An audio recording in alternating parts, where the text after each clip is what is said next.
مولاي صل وسلم دائما أبدا على حبيبك خير الخلق كلهم مولاي صل وسلم دائما أبدا على بسم الله الرحمن الرحيم.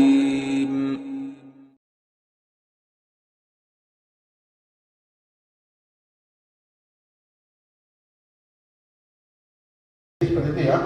Ini kita bicara bangkai. Jadi bangkai itu adalah segala sesuatu, segala hewan yang syariat, sekalipun hewannya itu suci, kayak kambing, kayak itu macam-macam. Dalilnya apa?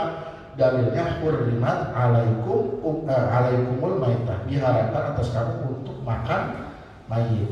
Wasabatu tahrim min ajli najasatiha wa yakun insyaallah subhanahu wa ta'ala. Jadi sebab diharamkan hurrimat alaikumul maitah, diharamkan atas kamu makan bangkai. Kata para ulama, kenapa diharamkan makan bangkai? Ya karena najis gitu. Terus gimana kalau bulunya, ya kan, sama kulitnya najis juga enggak? Najis juga sama. Nah, jadi kulit babi juga najis, begitu juga kulit kerbau yang bukan disembelih karena syariat. Wa kadzalikal laban, begitu juga susu, ya kan, yang ada di kambing yang kambing bangkai. Misal kambing nih ketabrak mobil, sudah kambingnya itu punya susu, susunya najis juga sama. Kemudian wayu tabaru fi hukmil maitah ma dzubiha bi tariqatil ghairi syariah wa ma dzubiha ala al-ansab. Begitu juga yang dianggap bangkai itu yang disembelih bukan untuk Allah. Jadi sembelihannya ada, tapi sembelihannya buat apa? Buat berhala. Itu juga termasuk najis. Wa istasna min najasatil maitah, dikecualikan daripada bangkai, yaitu bangkai manusia. Jadi bangkai manusia itu gak najis Pak ya. Jadi ada orang meninggal, misalnya si fulan, misalnya tabrak mobil atau meninggal secara biasa, itu nggak najis jasadnya, jadi boleh dipegang. Apa kita habis minum kita harus cuci tangan? Enggak. Di Allah Ta'ala karramal insan, karena Allah Subhanahu Wa Ta'ala memuliakan manusia. Dalilnya adalah surat Al-Isra, walaqad karramna bani Adam. Sungguh kami telah memuliakan anak cucu Adam. Berarti anak cucu Adam tidak najis. Fahuwa tahirun hayyan wa maitan. Maka anak cucu Adam itu pada dasarnya suci, hayyan wa mayyitan, baik hidup ataupun mati. Nah, di sini ada orang salah kaprah. Ada ayat mengatakan innamal musyrikuna najasun fala yaqrabul masjidil haram ba'da amihim hadza. Ya kan, orang musyrik itu najis, maka jangan masuk ke dalam Masjidil Haram. Orang mengartikannya, orang musyrik itu kalau dipegang harus kita cuci tangan. Ayat ini udah diartikan salah, diterangkannya juga salah. Diterangkannya orang musyrik di sini adalah orang yang tidak masuk jamaahnya. Jadi kalau ke masjidnya ada di luar jamaahnya, dipel. Dan ini adalah kesalahpahaman. Ya ini buruk paham. Dan ini saya bingung kok jamaahnya malah ada di Indonesia ya. Maksudnya ada aja gitu pengikutnya. Indonesia ini memang terkenal negara subur Pak, ya kan? Mau ditanamin pemikiran, mau ditanamin apaan aja, ditanamin benih tumbuh, ditanamin apa lagi pemikiran, semuanya tumbuh dari Indonesia. Emang luar biasa suburnya. Jangan kata pemahaman begitu kan, lihat Medan aja ada pengikut. Ini di warga sini nanti ada yang ngaku lagi, misalnya di warga sini itu pasti biasanya ada pengikutnya tuh. Nah ini di Indonesia begitu subur ya. Jadi ini Islam jamaah salah memahami, bukan salah lagi, para ulama enggak ada yang memahami ayat itu begitu. Sementara dia memahaminya begitu. Sementara yang memahami begitu orangnya nggak punya ilmu bahasa Arabnya, nggak punya ini, dan ada aja pengikutnya. Subhanallah, luar biasa orang Indonesia. Jadi kalau masuk masjid dipel. Jadi maksud ayat ini gimana? Maksud ayat ini innamal musyrikuna najisun, orang musyrik itu najis. Maksudnya najis akidahnya, bukan najis badannya. Jadi akidahnya najis, keyakinannya yang najis. Berarti kalau masuk gak usah dipel. Kalau orang muslim maksud Nabi nggak usah dipel, kalau emang dia bersih, apalagi orang muslim, gitu kan, yang dia bersyahadat, ya berarti dia nggak najis. Ini saya bilang jamaah ada aja, masih aja dia ngikutin di BSD ada, di sini ada, kata saya.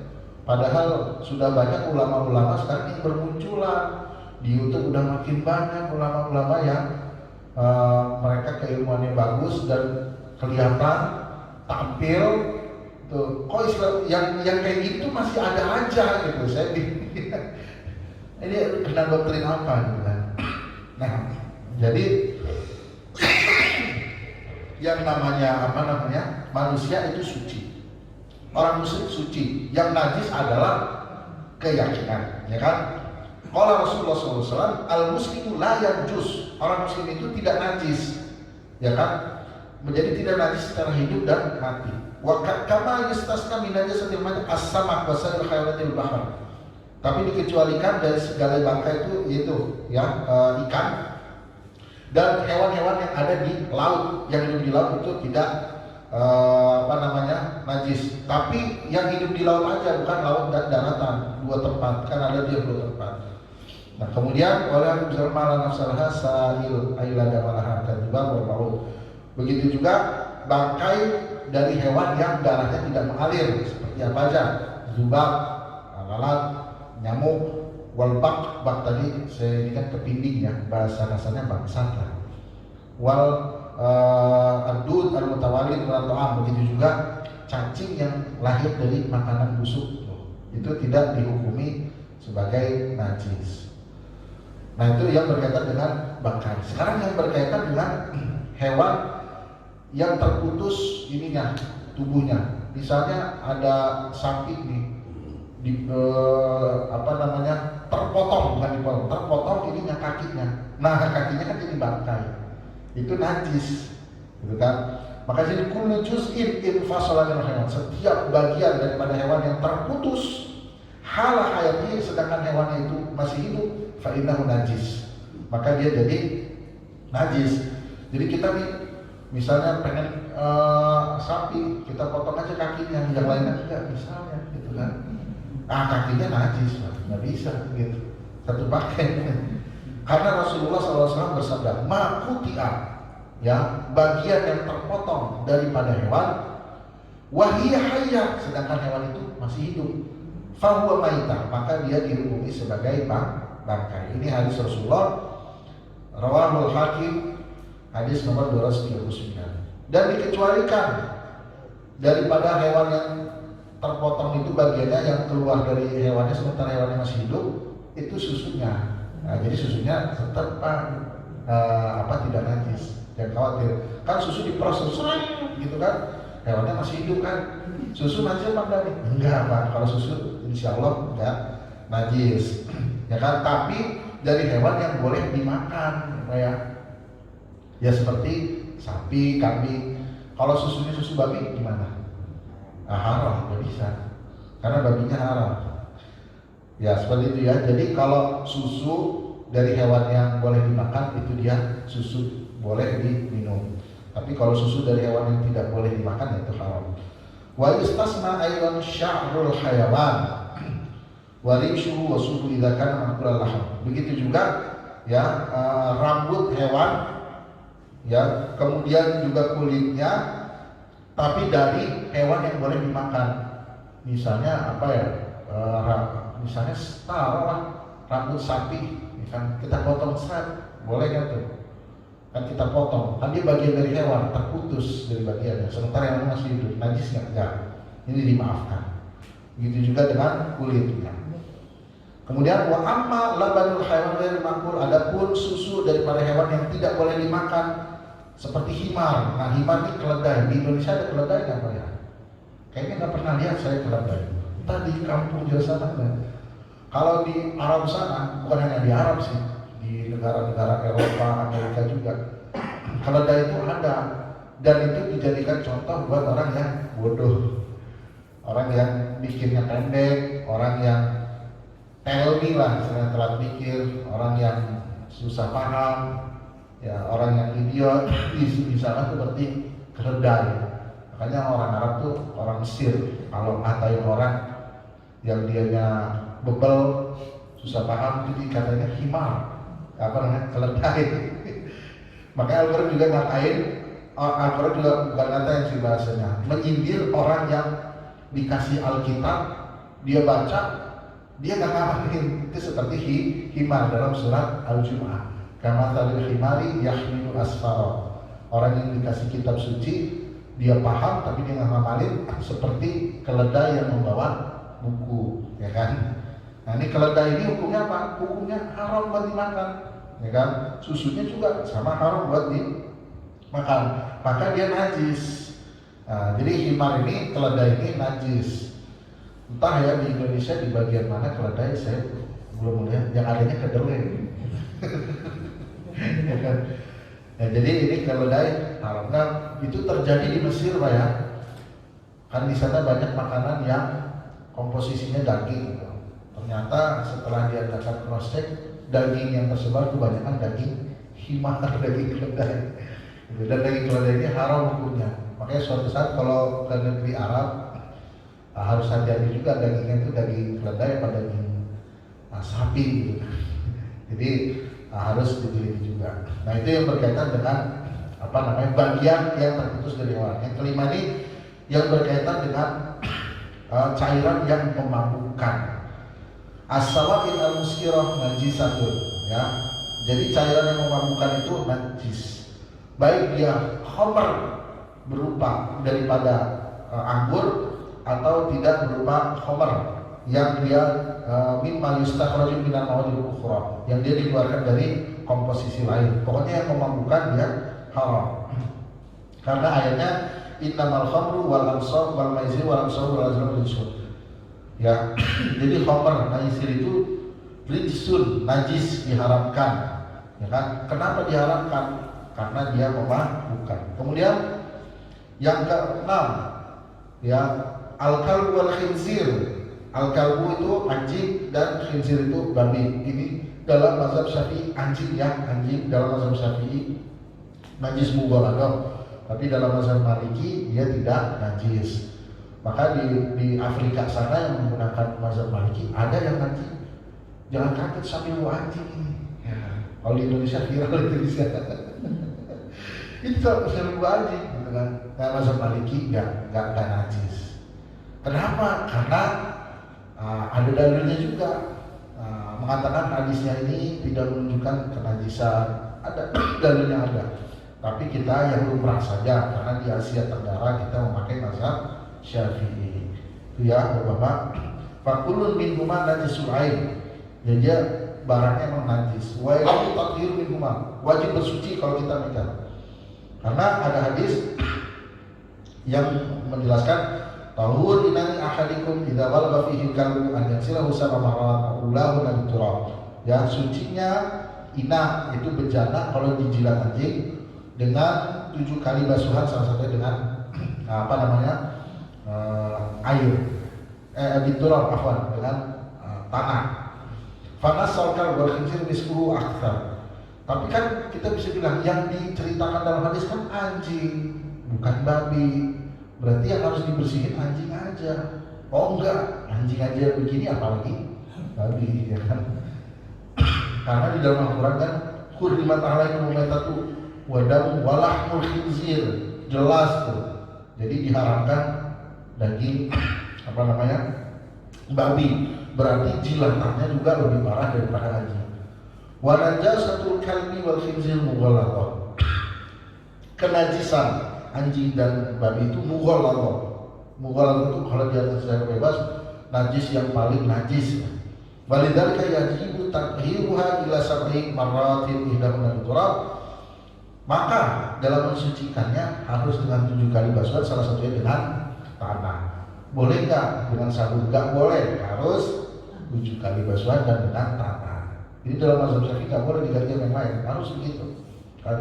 Bikhilaf najasat mukhaffafah, berbeda dengan najis yang mukhaffafah, yaitu kencingnya bayi yang belum makan kecuali susu ibunya dan dia belum 2 tahun. Fayakfi fi taharatihi risyu bil ma', maka cukup di ini aja, percikan air yang tidak mengalir. Oke.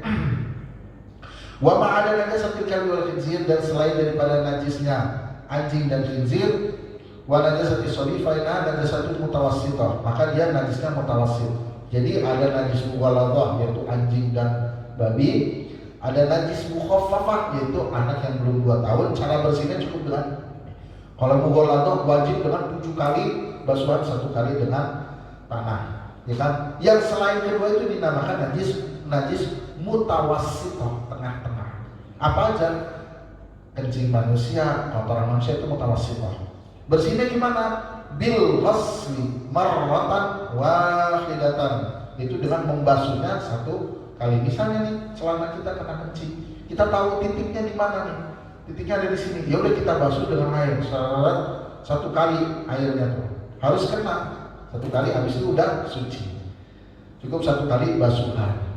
Ya kan? Kalau misalnya kita nih ke kamar mandi, celana kita kena percikan kencing, kita tahu, tapi letaknya di mana lupa. Berarti harus gimana tuh? Hah? Cuci semua apa? Gak boleh dipakai. Gak boleh, itu pada saat itu gak boleh dipakai. Ya, kecuali kita ingat. Nah, cara nyucinya gimana nih? Cara nyuci di mesin cuci juga penting juga. Caranya gimana? Caranya gini Pak. Ya, ini mesin cuci diguyur dulu, diguyur. Jangan ada air rendeman dimasukin, jangan, nggak bisa. Nanti najisnya campur situ semua. Nah, jadi airnya itu, ini misalnya bak ini, dialirin dulu. Airnya itu harus ngalir, warid, bahasa begitu, warid itu datang, airnya harus datang. Ngalir, habis itu dia ngalir keluar, habis itu baru diperas, baru dimasukin air yang berendam. Tuh, baru diputer. Jangan misalnya kita nih kena kencing banyak, langsung kita masukin bleng, berarti dia muter sama kencing di situ. Berarti kan suci gitu. Nah, ini penting juga ya. Makanya fikih ini sangat penting, karena kita untuk menuju ke Allah kita butuh ilmu. Kemudian izalatul najasa. Ini mungkin kita cepat aja ya, karena udah masuk. Inna najasa wa'in kalkan wa'inul metadamu la yajurut nihayya wa'isasna syai'an. Jadi yang namanya najis air seperti kal, khinzir, ya, anjing, babi, bangkai, darah, itu namanya najis airiyah karena bisa dilihat gitu kan, ada bedanya. Itu mereka, dia tidak akan suci kecuali dari 2 hal. Khamar idza takhallalat. Khamar idza takhallalat itu ini Pak. Khamar itu kan dilarang. Najis, dia bukan dilarang, najis. Tapi kalau khamar ini tiba-tiba berubah jadi cuka, ya kan, khamarnya berubah statusnya jadi suci. Ya, kemudian yang kedua adalah kulit mayit. Ya kan, ada bangkai nih, bangkai, misalnya kerbau ketabrak mobil kan najis tuh. Tapi kulitnya bisa jadi suci kalau dia dikuliti, apa bahasa kita ya? Dikuliti itu kalau di sana Arab tuh ada cara mengulitinya gimana? Ya kan, dengan lemon, dengan apa, sehingga kulitnya bersih daripada darahnya, itu menjadi suci. Amal mutanajis ma'in ghairu ma' fa ta'ala tatiru li anna al-zulma ala kulli yawmin bi tabihi yamna sabatal ma' li qawli al-farq id kana jana farqu wa ma hawla wa kana ma'in fala taqrabu. Ya kan? Adapun yang berupa cairan, tadi kan yang berupa benda itu dia tidak bisa disucikan. Begitu juga yang berupa cairan. Karena dia berupa cairan, dia misalnya cairan kencing kena ini kita,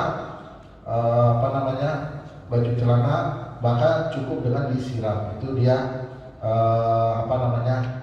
cara membersihkannya. Akan tetapi tidak disarankan untuk diperas ya, bajunya nggak usah diperas. Kemudian satu lagi, najis yang dimaafkan ya Bapak-bapak. Najis yang dimaafkan, dia najis tapi dimaafkan. Apa aja? Rasyashul baul al-basir, percikan kencing yang dikit ya percikannya. Tapi dikit ya, nggak banyak. Kalau banyak ya itu ini. Yang sedikit itu yang gimana? Alladzi la yudriku tarful muqtadir, yang nggak bisa dilihat oleh mata. Biasanya mata itu nggak kelihatan oleh mata. Nah, ini sering banget terjadi sama yang pipisnya itu di yang berdiri itu ya. Nah, tapi misalkan jangan di situ lah. Ini kayaknya udah bukan sedikit lagi, itu udah banyak gitu kan. Nah, jadi di sini ukuran sedikit itu yang nggak bisa dilihat oleh mata. Kemudian al-yasir minad dam wal qaih, ya. Jadi yang sedikit dari darah dan nanah. Jadi misalnya nih lagi sholat kita garuk, tiba-tiba korengnya ke garuk, tapi dikit, ya kan? Ya kan? Jadi dikit dan nggak sengaja gitu, nggak sengaja. Ada darah sedikit, nah itu dimaafkan. Kemudian baul dawa warusuhan lagi sibul hubung asna dusi wa kata rasulana waulu lagi sibul laban asna al halal. Jadi ketika misalnya nih kita meres apa namanya susu hewan, tiba-tiba misalnya ada luka kena dikit, darahnya nggak apa-apa, ya kan? Begitu juga ketika kita lagi nyembelih hewan, kan dagingnya tuh ada bercampur sama darah tuh, kita bersihinnya susah banget. Nah kalau udah dibersihin susah itu dimaafkan. Begitu juga kotoran ikan kalau kita ada kolam itu dimaafkan najisnya. Kemudian darah yang menimpa orang yang tukang sembelih jagal namanya, ya kan? Jadi kalau misalnya nyembelih ayam ada percikan darahnya dikit, itu dimaafin. Kalau banyak, nggak bisa. Kemudian famutifil amutanya sebelum kain, anak bayi yang muntah anak bayi itu kan najis, anak kecil. Nah kan kita bersihin mulutnya, muntah yang ada di mulutnya itu dimaafin. Kemudian tinu syari'a lagi situ balinsa walau karena mutayakinan najis itu. Jadi tanah yang kita yakini dia najis, kemudian tanahnya itu ini ke kita, menimpa kita kan kalau lagi hujan-hujan tuh. Ya misalnya hujan-hujan nih apa namanya tanahnya itu misalnya kena air got jadi basah. Kalau kita jalan di tanah kan pas sendal kita jalan tuh ada kayak seret gitu kan. Nah itu dimaafkan. Jadi itu salah satunya. Kemudian yang ke-8 adalah bangkai yang tidak punya darah yang mengalir, tadi yang seperti saya sebutkan, yaitu bangkai apa namanya nyamuk, lalat, ya kan, terus kepiting dan lain-lain. Itu yang dimaafkan oleh syariat dan itu tidak membatalkan sholat. Baik bapak-bapak, inilah pembahasan tentang najis kita kali ini. Mudah-mudahan Allah Subhanahu Wa Taala memberikan kita manfaat. Mudah-mudahan Allah Subhanahu Wa Taala memberikan kita kesehatan, dijauhkan dari COVID-19 dan semua penyakit, khususnya buat keluarga di sini. Amin ya rabbal alamin. Baik, saya tutup. Wabillahi taufiq. Wassalamualaikum warahmatullahi wabarakatuh. Waalaikumsalam warahmatullahi wabarakatuh. Baiklah, bapak-bapak dan ibu-ibu yang dimuliakan oleh Allah Taala. Alhamdulillah. Pagi ini kita telah mendengarkan pemaparan materi dari Ustadz Kemal yang temanya seputar fikih ibadah, yaitu tentang najis. Sebelumnya terima kasih banyak Ustadz Kemal telah menyempatkan waktu hadir kembali ke masjid ini. Mudah-mudahan sama-sama kita doakan, mudah-mudahan Ustadz Kemal diberikan kesehatan walafiat, dilancarkan rezekinya, dilancarkan segala kegiatan berkaitan ibadah di dunia dan di akhirat. Bapak-bapak dan ibu-ibu yang dimuliakan oleh Allah, mungkin ada yang ingin bertanya terkait tentang yang telah dijelaskan oleh Ustaz Kemal. Mungkin ada yang belum jelas atau yang masih yang ingin dipertanyakan, yang sudah lama ingin dipertanyakan dalam hidup kita, mungkin terkait tentang najis, yang apakah itu tadi hakikiyah, ainiyah dan hukumnya. Mungkin kami persilakan dari bapak-bapak yang hadir di sini. Assalamualaikum warahmatullahi wabarakatuh. Waalaikumsalam. Terima kasih jawabannya. Yang pertama, kita di sini sudah beberapa kali ya, Pak Ketua ya. Jadi kita menggunakan lantai masjid kita ini untuk hewan kurban, Pak. Oh ya. Semuanya, waktu bagiannya itu tumbukan-tumbukannya dipotong, tumbukan semua kan. Nah itu darah-darahnya itu atau secara keseluruhan bagaimana ini itu analisa itu gimana ya? Baik. Yang kedua, ini masalah yang masalah yang sudah umum gitu ya, tentang Ini kan kita juga nggak tahu dia diproduksinya di mana, buatnya di mana. Pokoknya dikatakan itu non alkohol gitu kan. Iya. Nah ini bagaimana ternyata apa kita mengambil sikap kehati-hatian tidak menggunakannya, padahal kan satu sisi sunnah Rasul juga yang menggunakan minyak wangi. Iya. Nah, itu aja dari saya dulu. Terima kasih. Wassalamualaikum warahmatullahi wabarakatuh. Waalaikumsalam warahmatullahi wabarakatuh. Terima kasih. Baik, pertama ini menarik sekali masalah Idul Adha ya. Kalau Idul Adha otomatis darahnya kalau ditaruh di sini pasti nggak sedikit ya. Pasti banyak. Nah solusinya pertama kita meminimalisir dulu gimana caranya kalau bisa dialaskan pakai karung plastik atau apa ya kan, diminimalisir. Nah setelah itu semua gimana cara bersihnya? Cara bersihnya yang kita dibasuh dulu semua, dikeluarin. Nah sudah dibasuh semua, darah hilang, berarti tinggal tersisa tuh najis pada hukmiyah, artinya bendanya udah kelihatan tuh darahnya, tapi mungkin masih ada sedikit bau. Nah bau ini tinggal dihilangkan. Ya kalau bisa dibasuh lagi agar hilang semuanya. Habis itu beres. Nah, jadi kalau menurut saya diminimalisir aja dulu ya. Dan itu tadi cara membersihkannya. Kalau misalnya minyak wangi gimana nih? Memang pada dasarnya hakikatnya tidak boleh ya menggunakan minyak wangi yang mengandung hal yang najis, itu tidak boleh. Tapi kalau kita tahu dan percaya, kita juga tidak dituntut juga untuk mengetahui 100% dan itu sepertinya sulit gitu untuk mengetahui benar sampai itu.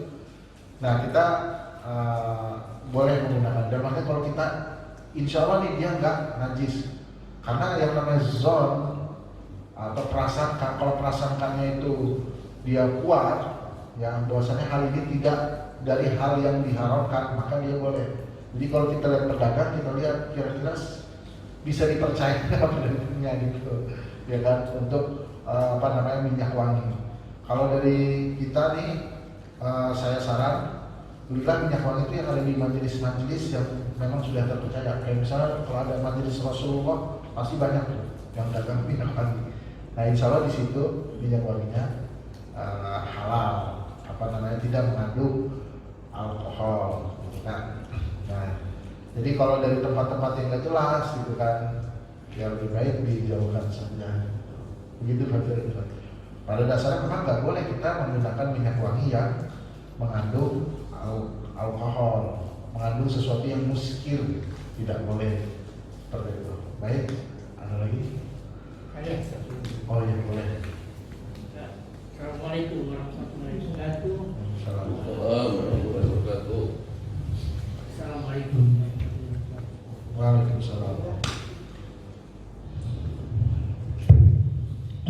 Ustaz, saya mau tanya soal hemar. Hemar ya. Hemar itu kan dari kuda, horse, hemar, dari sisam. Ya, itu dagingnya itu haram itu. Iya. Iya. Tapi di NTB itu dimakan. Nggak boleh. Yang boleh itu himar ahli. Himar ahli itu kalau kita terjemahkan kayak zebra. Iya. Himar ahli ya. Himar ahli. Kalau himar yang biasa suka ngangkut barang. Di NTB ada Pak? Himar? Ada. Enggak ada, saya tahunya di sana. Oh, kuda kali, kalau kuda mah nggak apa-apa. Boleh. Kuda boleh. Kuda boleh. Iya. Kalau himar. Himar keledai. Horse kan di atas hemar. Oh, horse nggak apa-apa. Kalau horse, kuda nggak apa-apa. Kalau himar. Ada satu lagi sisi. Sisi. Sisi itu berasal dari Mesir Pak. Iya sisi tahu saya. Kecil. Iya. Di hemar. Ya itu kalau dia bagian dari keledai nggak boleh Pak. Jadi keledai itu bukan kuda dia, memang satu keluarga kayaknya, satu keluarga. Tapi dianya bukan kuda. Gitu. Kalau horse-nya kudanya boleh, gitu kan. Nah kalau himar ini nggak boleh. Kenapa? Karena kalau yang namanya himar di negara manapun itu digunakan buat ngangkut barang-barang berat, sehingga dia itu akan rentan mengalami penyakit gitu. Karena dia kan disuruh ngangkut barang berat-berat, suruh gimana ya kan, terus kehidupannya kotor juga, kotor, himar itu kotor Pak. Makanya diharamkan oleh syariat seperti itu. Kalau kuda enggak ya. Baik. Iya. Jadi di NTB makan daging kuda, Bu? Siapa? Di NTB. Iya, dia makan. Makanya. Terima kasih. Assalamualaikum warahmatullahi wabarakatuh. Waalaikumsalam. Yang lagi berkaitan kaitan dengan COVID, Ustaz. Ya. Hand sanitizer. Ini terbuat dari alkohol 96%, Ya. diencerkan menjadi 70%. Iya. Nah ini kategorinya jadi bagaimana dengan alkohol? Iya, benar ya. Sangat menarik ya. Tidak, karena alkohol murni kan sudah menang. Iya. Nah, terus kemudian dicampur bahan aktif, Nah, terus ditambah dengan air atau kodemin dengan komposisi tertentu sehingga alkohol itu menjadi ya. 70% kalau Ya, saya baik. kasih. Nah ini terus iya. Terima kasih. Ya. Salam. Pertama, Baru satu anjuran untuk mencegah itu. Makanya. Gitu. jadi pertama saya juga belum lihat fatwa-fatwa daripada ulama yang terkait ini dan penjelasannya. Cuman kita bisa mencari celah agar dibolehkan. Celahnya apa? Pertama ini sangat darurat. Keharusan. Ya kan mau nggak mau gitu. Maka kalau dia menjadi satu kader, dia dibolehkan, gitu kan? Kayak misalnya nih masker tuh, kayak nutupin hidung kan? Kan kita diperintahkan sujud tuh, ya itu juga kan. Tapi gimana kalau itu? Berarti ini masuknya ke dalam darurat. Makanya dalam kaidah fikih, ad-darurat tubihul mahdhurat. Kedaruratan itu membolehkan perkara yang dilarang. Tapi darurat itu apa kriterianya? Bukan setiap kali susah darurat. Ada juga darurat itu kriterianya. Apa seandainya kita tidak berbuat, maka kita akan pertama mengalami kematian atau sakit parah, atau kita kehormatan kita akan hilang, itu namanya darurat. Tapi kalau nggak nyampe begitu tidak dibilang darurat, ya kan? Nah ini COVID udah darurat banget, benar ya. Jadi insya Allah ini juga termasuk perkara yang dimaafkan. Ini boleh saja, gitu kan? Dan kita juga kalau alam sekarang ini timbul banyak teori Pak ya, jadi pusing juga. Ada yang bilang COVID ini konspirasi, gitu kan? Kalau konspirasi ngapain lagi kita ada lockdown, udah aja kembali lagi gitu kan? Kalau terus dibilang yang meninggal katanya bukan karena COVID, karena ini kan. Jadi teori makin banyak, akhirnya pusing juga. Ini gimana? Ada yang bilang katanya COVID ininya nggak lewat udara, jadi nggak usah pakai masker. Jadi masya Allah, ini kita lagi Allah ngasih ujian apa buat kita ya. Tapi mudah-mudahan insya Allah nggak nyampe setahun dah beres lah. Ada juga yang bilang jangan pakai vaksinnya Bill Gates katanya, karena itu dimasukin sini chip dalamnya, ntar kalau dia meninggal gitu. Allah ya mudah-mudahan kita dan kaum muslimin diselamatkan. Amin ya rabbal alamin. Ya. Assalamualaikum warahmatullahi wabarakatuh. Waalaikumsalam. Yang pertama saya tanyakan, kayak pakaian itu ada label halalnya. Untuk kain industri ada itu. Itu memang ada unsur hewani, padahal itu kain dari polyester. Setahu saya ya dari kimia. Yang kedua, untuk yang berbau alkohol, apakah itu haram yang hanya alkohol yang diminum? Sedangkan alkohol itu kan gugus menurut saya. Gugus. Ya, familinya banyak, ada IPA, ada NPA, metanol. banyak. Apakah itu kalau metanol kan nggak diminum, berarti nggak haram ya, nggak najis atau gimana gitu? Saya pikir apakah semua alkohol itu najis atau hanya sebagian yang alkohol yang biasa dimakan seperti yang diminum, maksud saya. Yang diminum itu kan etanol, bukan metanol. Nah itu, hanya itu aja. Ustaz, makasih. Assalamualaikum warahmatullahi wabarakatuh. Nih, Itu bapak itu orang kimia kan? hah? Ini tahu CH3 Oh, iya. C25. Saya jadi ngeri juga nih. Jadi pertama saya jelasin dari awal ya, Bapak, hukum syariat itu ada 5 ya. Pertama wajib, kemudian sunnah, kemudian haram, mubah dan makruh. Ini dinamakan hukum syar'i taklifi. Nah, halal, ketika kita bilang ini halal, itu bisa mencakup wajib, bisa mencakup mubah, bisa juga sunnah. Jadi ketika dia bilang ini halal, artinya apa? Ini mubah, boleh, ya kan? Oke, bapak-bapak. Nah, kalau dibilang haram, ya jelas haram. Haram aja, kan? Nah, bapak-bapak, yang namanya hukum syariat, baik yang 5 tadi atau halal dan haram, itu kaitannya dengan perbuatan, bukan kaitannya dengan benda. Nggak bisa benda dibilang ini wajib. Wajib itu perbuatan. Makanya ketika dalam Al-Quran dibilang diharamkan bagi kamu, misalnya nih kan, hurrimat alaikum ummahatukum, diharamkan atas kamu ibu kalian. Maksudnya apa? Apakah itu haram? Wah, haram ibu kita. Bukan, maksudnya apa? Menikahi ibu kita. Jadi yang diharamkan adalah perbuatan. Yang namanya haram itu perbuatan. Jadi diharamkan atas kalian babi. Maksudnya apa? Makan babi, itu yang haram. Jadi hukum syariat itu berkaitannya dengan perbuatan, bukan dengan benda. Jadi kalau benda dikatakan halal dan haram juga lucu juga. Tapi kalau yang dimaksud halal dan haram, ini najis atau enggak bendanya, mungkin kita bisa bilang benda ini najis, benda ini suci, bisa. Tapi nggak bisa benda ini halal, benda ini haram, nggak bisa. Kecuali yang dimaksud halal di sini adalah najis atau tidak najis. Mungkin yang dimaksud dari orang itu nulis ini baju halal, maksudnya benda ini terbuat dari bahan-bahan yang suci, nggak ada bahan yang dari yang najis. Mungkin maksudnya begitu, gitu Pak ya. Bisa dibukain yang ini. Jadi yang dimaksud ini baju halal, mungkin yang dimaksud pembuatnya bukan halal bajunya, maksudnya bajunya terbuat dari benda-benda yang bukan najis, ya kan? Dia ingin mengatakan itu, ya kan? Polyester bukan najis, kenapa harus dikatakan najis, ya kan?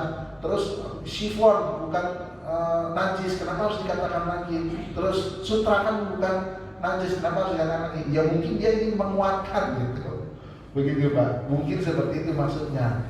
Jadi saya ulangi lagi, yang namanya hukum syariat wajib, mubah, haram, makruh itu kaitannya sama perbuatan, bukan sama benda-benda. Gak bisa kita bilang ini rumah haram, ini rumah wajib. Rumah wajib maksudnya apa? Ya kan, gak ada. Oke, dia kan. Makanya dalam Al-Quran hurrimat alaikumul maitah, diharamkan bagi kalian mayit. Maksudnya apa? Makannya. Adapun nanti pembicaraan mayit ini najis apa enggak, itu pembicaraan mayit. Ya kan, nanti para ulama lihat mayit itu dilarang buat dimakan. Kenapa? Timbul pertanyaan oleh para ulama, oh karena dia najis gitu. Karena benda yang najis tidak boleh dimakan. Nah itu ya. Nah sekarang gimana? Khamr, alkohol dilarang semua enggak? Ya kan. Pertama kita harus bilang yang namanya khamr, memabukkan, itu dilarang mutlak, secara mutlak untuk dikonsumsi, itu mutlak. Jadi mau apa jenisnya, apa tadi aja? Ya itu loh, semuanya. Ya, terus apakah semuanya najis? Semuanya juga najis. Jadi seperti itu. Jadi segala sesuatu yang memabukkan itu bendanya terhitungnya najis, dan mengkonsumsinya haram. Seperti itu Pak. Jadi najis gimana? Nanti kita udah megang penelitian, ya tinggal cuci tangan aja, gitu kan. Sama kita mau meneliti, misalnya orang misalnya dokter hewan, dia ingin meneliti kotoran hewan, dan gimana? Ya teliti aja, nggak apa-apa. Setelah itu tinggal cuci, beres. Gak ada ini. Nah jadi seperti itu. Jadi simpel aja. Jadi apalagi untuk pengetahuan ilmiah, maka itu dibolehkan kita untuk meneliti dengan apa namanya, untuk membawa kemaslahatan. Tinggal dicuci aja tangannya. Begitu Pak, kira-kira bisa ditangkap. Ya. Terima kasih. Habis pegang metanol bersihkan juga. Metanol. Nah, dalam yang wajar biasanya kan gini Pak, habis wudu, wah ada sampel, ambil sampel, habis gitu asal sholat aja saya kira. Wudunya nggak batal, tinggal cuci tangan aja. Iya, wudunya sih nggak batal. Bapak itu selalu megang pentanol, Pak. Pentanol.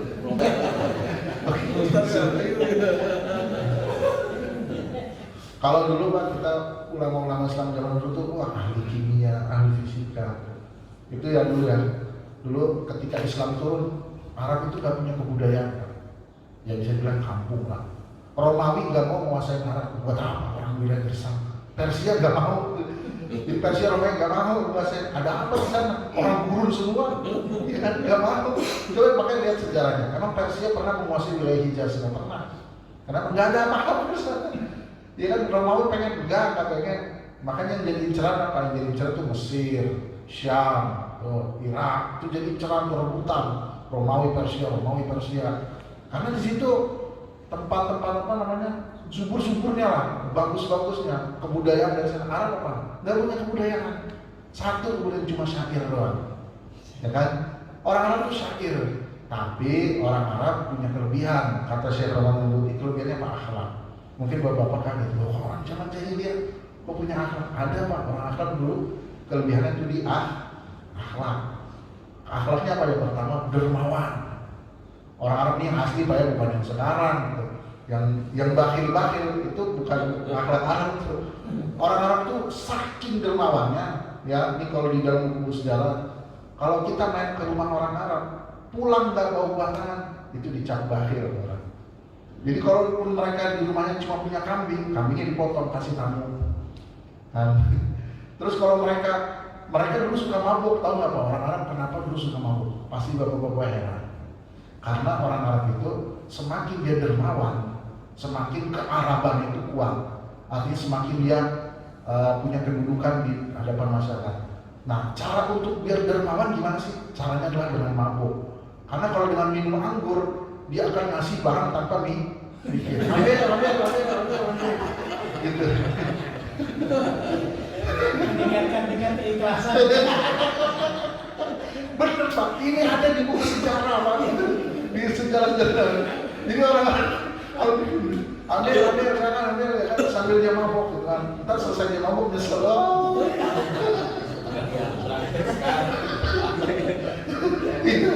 Itu kan orang Arab tuh itu. Makanya kalau ada orang Arab bakhil itu bukan Arab tuh, ya kan, bukan asli. Terus punya watak apa mereka? Berani orang Arab. Ya, wataknya berani, ya kan. Bahkan saking beraninya, ya kan. Mereka nih ada misalnya kampung sebelah, ya kan. Kampung sebelah nih, ya orang kita ini diganggu sama kampung sebelah, satu kampung turun tawuran Pak, gitu kan. Ya, jadi mereka tuh pikirannya masih sederhana, belum pikiran orang yang maju, tapi mereka punya akhlaknya masih ada. Dan terus apa lagi Pak? Mereka punya sifat iffah. Iffah itu nahan, tidak meminta-minta. Jadi tidak apa namanya celamitan gitu, nggak celamitan. Punya sifat malu, gitu kan. Terus apa namanya? Zina Pak, memang terjadi. Tapi kalaupun terjadi, orang berbuat zina di kalangan orang jahiliyah dikucilin. Apalagi pengen anak, makanya ada sebutan anak zina. Siapa itu penyebutan itu asalnya dari orang Arab? Namanya waladuz zina, anak zina. Itu dikucilin, ya kan? Memang zina terjadi, tapi kalau sampai dia beranak, itu anak ini dikucilin. Nah, ini anak zina nih. Nah, jadi masih ada akhlak itu. Coba kita tengok ke Persia sama ke Romawi. LGBT di Romawi, udah biasa, ya kan? Kita lihat aja dari film-filmnya. Di Persia, kawin saudara biasa. Di Arab, orang Arab tuh nggak kenal itu dulu, nggak kenal kawin saudara, LGBT. Bahkan Muawiyah bin Abu Sufyan dulu bilang, seandainya surat Hud nggak turun dari Allah Subhanahu Wa Taala, saya ini nggak pernah berpikir ada orang berbuat LGBT. Kata Muawiyah bin Abi Sufyan. Seandainya surat Hud nggak turun, saya nggak tahu kalau di dunia ini ada yang berbuat LGBT. Jadi pikirannya masih bersih, polos. Saking polosnya, kalau ngasih infak berlebihan. Saking polosnya, kalau dia mengungkapkan keberanian tawuran. Saking dia nih anak perempuan lahir, kenapa anak perempuan lahir dibunuh? Karena kalau kan mereka ada tawuran antar kampung, mereka tuh nggak punya pemimpin yang nyatuin mereka. Nah ini salah satu kekurangan orang Arab. Mereka tuh wataknya susah disatuin. Makanya bener kata Pak Said Agil Siraj, orang Arab tuh susah disatuin. Dia memang bener, karena dari dulu juga susah. Gitu. Jadi mereka susah disatuin, ya kan? Tawuran antar kampung itu, kalau nanti kampung sebelah kalah, ya kan? Kita kan anak perempuannya jadi budak tuh. Kalau perempuan jadi budak kan menjadi keluarga itu nama baiknya jadi reputasinya jadi. Nah, jadi mereka udah dibunuh aja daripada tadi. Jadi pikiran itu sederhana, masih simpel gitu. Makanya turun ayat Al-Qur'an, ya kan? Turun ayat Al-Qur'an itu gimana situasi wala tabsutha kullal basti. Jadi kalau berinfak itu jangan terlalu royal, jangan juga terlalu pelit. Diarahin sama Quran, ya kan? Terus kalau anak perempuan jangan dibunuh karena sama aja. Nah dulu Arab itu pas lagi mau turun Pak, pas lagi Islam turun itu nggak punya kebudayaan begitu aja syair, ya kan? Nah turunlah Nabi Muhammad, ayat yang pertama kali turun apa? Iqra. Perintah apa itu? Belajar.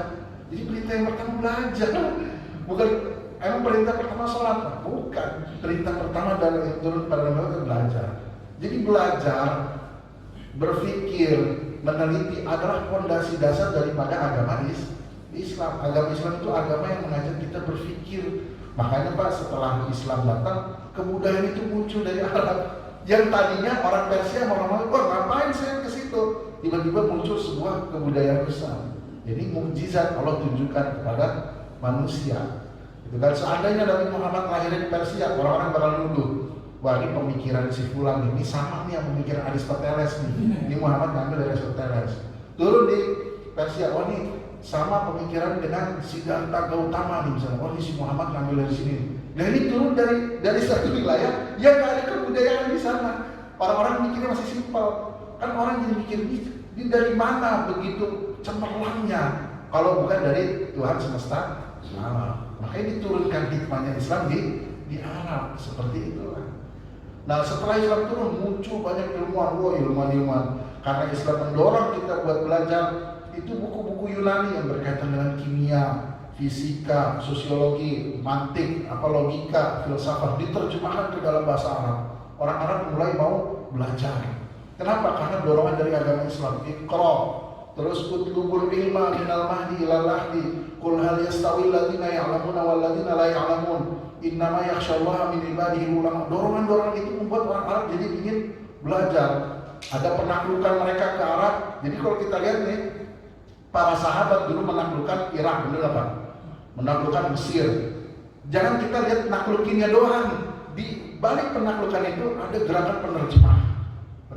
Jadi buku-buku dari Yunani diterjemahin, pengetahuan. Orang Arab mulai belajar. Itu dorongannya dari mana? Dari agama itu dari Islam. Setelah Islam berjaya, muncullah ilmuwan besar. Makanya tidak ada kebudayaan ilmiah yang didasari oleh agama kecuali oleh Islam. Di mana-mana kalau kita baca nih kebudayaan bentroknya sama agama, benar nggak Pak? Galileo bentroknya sama apa? Sama pendeta, benar nggak Pak? Aristoteles bentroknya sama pendeta juga. Ini bentroknya sama kecuali agama Islam. Satu-satunya agama yang mendorong kita buat belajar, berpikir, untuk kita observasi Islam. Makanya Muslim yang baik bukan cuma sekedar sholat jamaah, tapi Muslim yang baik yang dia menjadi pelajar, penuntut ilmu seumur hidupnya. Utlubul ilma minal mahdi ilal lahdi. Tuntutlah ilmu dari lahir sampai lihat. Mana ada yang seperti ini ajaran kecuali agama Islam. Gitu ya tambah dari Islam. Baik, solusi. Ya, Bapak, mungkin masih ada yang ingin ditanyakan terkait materi hari ini. Kalau sudah tidak ada, mungkin cukup sampai di sini. Insya Allah di bulan yang akan datang, di minggu ahad pertama, di ahad pertama kita akan bertemu kembali di dalam pembahasan yang sama, fikih ibadah, dan akan melanjutkan materi yang hari ini akan dilanjutkan di bulan yang akan datang. Oke, baiklah Bapak, mungkin kita akhiri sama-sama dengan membaca untuk majelis.